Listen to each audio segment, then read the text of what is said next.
So was your father one of the ballot? Yes, he was. He won the belt. He had to have $200 to go take part in the ballot, and he didn't have $200. So he went back to where he came from and borrowed the other $100 to take part in the ballot. So he drew what was called Long Gully Farm. It wasn't quite as big as it is now. So he drew that, and that was in about 1910. And then come the war, 1914, and he paid his own passage to go to England to join the cavalry unit because he was keen on horses. He used to drive horses down to Cromwell and to play rugby and stuff there, spend overnight there and drive home the next day. So he paid his passage to England and joined this regiment called King Edward's Horse. And then he went through France and Belgium, and he was wounded in Belgium in that battle they had, Passchendaele. He was wounded, he had shrapnel through his jaw, and he was sent back to England. Do you want to know all this? Yeah. So he was sent back there, and then they said to Jack Colling, maybe you want to do something easier and stuff like that. You've seen your good service in the war, and so how about joining the Royal Flying Corps? So he did that in his early days. So he ended up in these war days in the Royal Flying Corps. Had a few tales to tell about that. I bet he did. I bet he's got a few tales. We had a few tales to tell about this area too. So he obviously came back. Oh, he came back and took over the farm. He had a manager on while he was away there, and so carried on the farming. And then he got married to my mother and brought up us children and stuff there. And I had two daughters and a brother. And so I seem to be doing the talking. You better do that. No, that's right. That's exactly what I want. Oh, is it? Just wait. What was it like? I mean, obviously life's changed a lot. What was it like on the farm back when you were a young fella?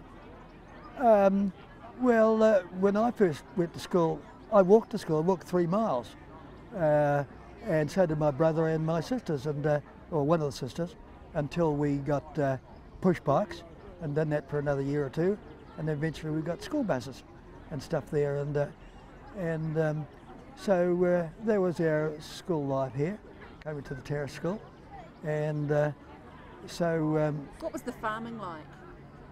It was hard going.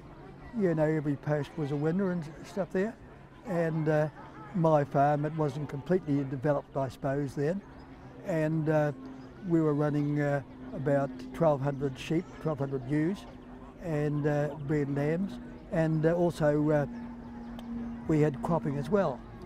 And my father imported a thrashing mill from the States, and he started up contracting, going around Tarras and Harware and Wanaka and all around the place, thrashing all the crops that the farmers grew, because that's what they'd done, and of course they had somebody to thrash the thing.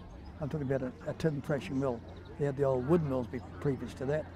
So he was a contractor here for quite a few years, and so carried that on, and then I finished after, and then eventually we got the header harvested, where you just grew the crop, and then you went along with this combine harvester and threshed the crop and put the bags out and cut it away. So that was the big improvement on that. So life must have got a lot easier as technology built up, did it? It's absolutely right. As technology did build up and stuff there, and we had all those aids on the farm. Tractors and previous to that it was all horses, and the guy, the ploughman and stuff, he had to be up at 6 o'clock in the morning feeding the horses and then up for breakfast, and then take them out to the plough or cultivator, whatever it was, and hard times, and then eventually came the use of tractors, and that was so tremendously there. They used to get along at about 12 or 15 miles an hour and stuff there, and you hooked onto the machine and stuff there, and in the gear and stuff there, so it made it so much easier.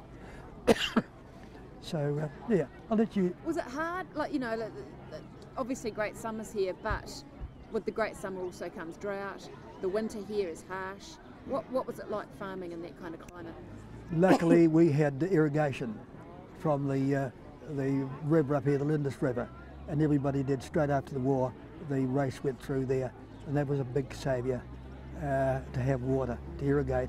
So never ever short of grass for our sheep there, because the water was plentiful, and all the farmers around here, so most of them, a few of them didn't have irrigation, but in our particular place they did. Can you tell me about how those irrigation races worked back in the early days? Well, they were fed from the Lindis River through gravity.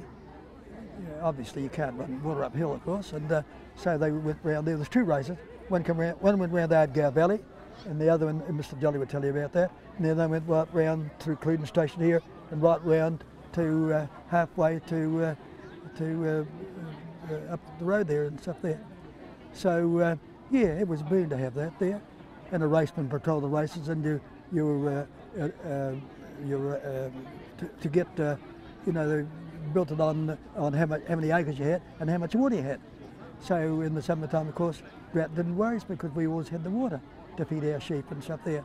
And I've never ever had sheep out to graze because I didn't have to, and maybe I was a wee bit and didn't have so many sheep as some of them did and stuff there. So we used to still grow crops and grow good crops, 80 or 90 bushels to the acre and stuff there, because we had water.